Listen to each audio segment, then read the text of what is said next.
ఇక్కడ ఈ గ్రామంలో జరిగినది ఏమిటి అన్నది తెలుసుకునేదానికి, ప్రత్యక్షంగా మాట్లాడడానికి, ఊరును చివరిగా కలపడం కోసం అని చెప్పి చేసే ప్రయత్నంలో భాగంగా ఈ ఊరికి రావడం జరిగింది.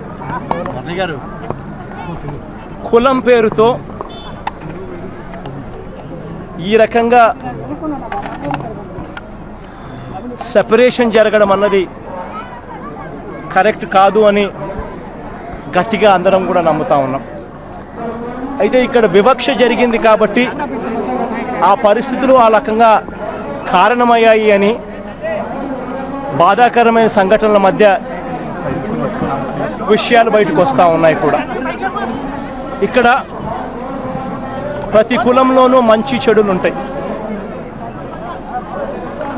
రెడ్లలో కూడా అందరూ మంచోళ్ళు ఉండరు, కొంతమంది మంచోళ్ళు ఉంటారు, కొంతమంది చెడ్డోళ్ళు ఉంటారు. కమ్మారులో కూడా అందరూ మంచోళ్ళు ఉండరు, కొంతమంది మంచోళ్ళు ఉంటారు, కొంతమంది చెడ్డోళ్ళు ఉంటారు. ఎస్సీస్లో కూడా అందరూ మంచోళ్ళు ఉండరు, కొంతమంది మంచోళ్ళు ఉంటారు, కొంతమంది చెడ్డోళ్ళు ఉంటారు. రాజుల్లో కూడా అందరూ మంచోళ్ళు ఉండరు, కొంతమంది మంచోళ్ళు ఉంటారు, కొంతమంది చెడ్డోళ్ళు ఉంటారు. ఇక్కడ జరిగిన ఈ ఘటన కూడా కొద్దిమంది తప్పిదం వల్ల ఏదైనా ఘటన జరిగితే ఆ కొద్దిమంది మీదనే యాక్షన్ తీసుకోమని ఇక్కడ డిమాండ్ ఉంది.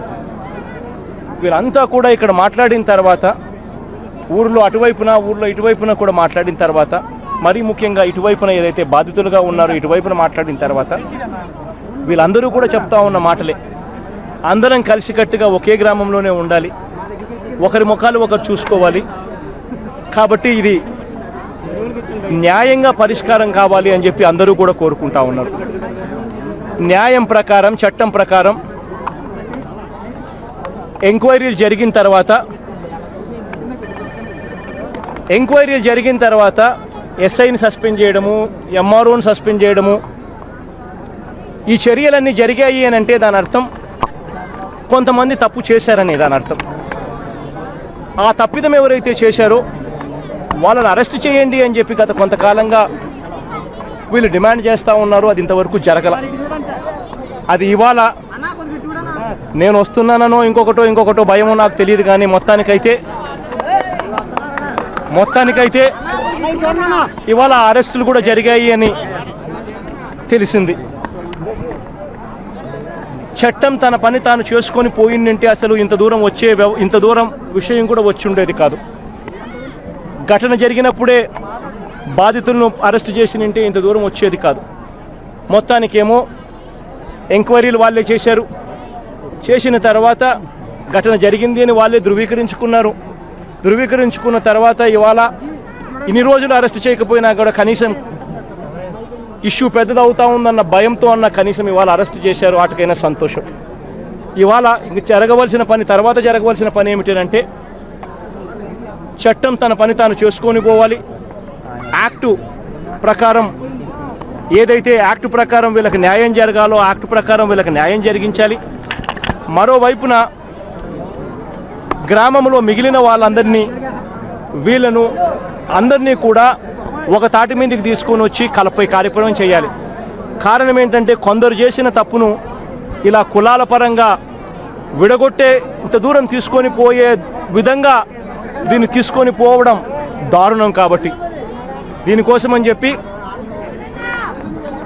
మా జిల్లా అధ్యక్షుడు నానిని, మోషేన్ బాబు అన్నను, నాగార్జున అన్నను, సర్రాజ్ అన్నను, ఇంకా ఎవరినైనా ఏదైనా కలుపుకోవాల్సి వస్తే నానికి చెప్తా ఉన్నాను, కలుపుకునే కార్యక్రమం కూడా చేయండి అని చెప్పి చేసి వీళ్ళు వెంటనే ఒక టీం కింద ఏర్పడి వీళ్ళతోనూ అటువైపు వాళ్ళతోనూ ఇటువైపు వాళ్ళతోనూ ఇద్దరితోనూ కూడా మాట్లాడడం చేసి ఊరును మళ్ళీ పూర్తిగా నార్మల్సీలోకి తీసుకొచ్చే దానికోసం, సామరస్యత ఉండేదానికోసం, ఒకరి మధ్య ఒకరి ప్రేమలు ఉండేదానికోసం ఏమేం చేయాలనో ఈ కమిటీ కింద ఏర్పడి వీళ్ళంతా కూడా చేస్తారు.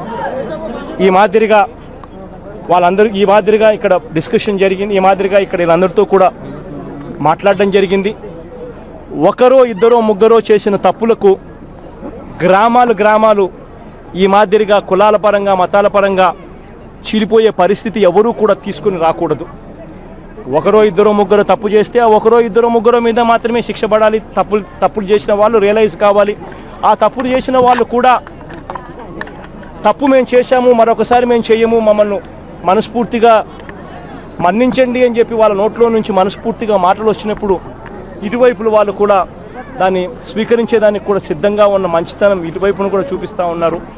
కాబట్టి ఈ గ్రామంలో మళ్ళీ సామరస్యత రావడం కోసం మన వంతు కృషిగా కూడా మనందరం కూడా 4 అడుగులు ముందుకేయాలని చెప్పి మనందరినీ కూడా రిక్వెస్ట్ చేస్తూ ఉన్నాం. పెద్దది కాకుండా అన్ని రకాలుగా అందరం కూడా 4 అడుగులు ముందుకేసి ఇది సమిసిపోయేట్టుగా అందరి మధ్య ప్రేమలు పెరిగేట్టుగా కొందరు చేసిన తప్పిదం అందరి మీదకి రాకుండా, కొందరు చేసిన తప్పిదం ఈ మాదిరిగా కులాల మధ్యనో ఇంకొకటి మధ్యనో విచ్ఛిన్నం తీసుకొచ్చే పరిస్థితిలోకి రాకుండా అందరం 4 అడుగులు ముందుకేస్తాం.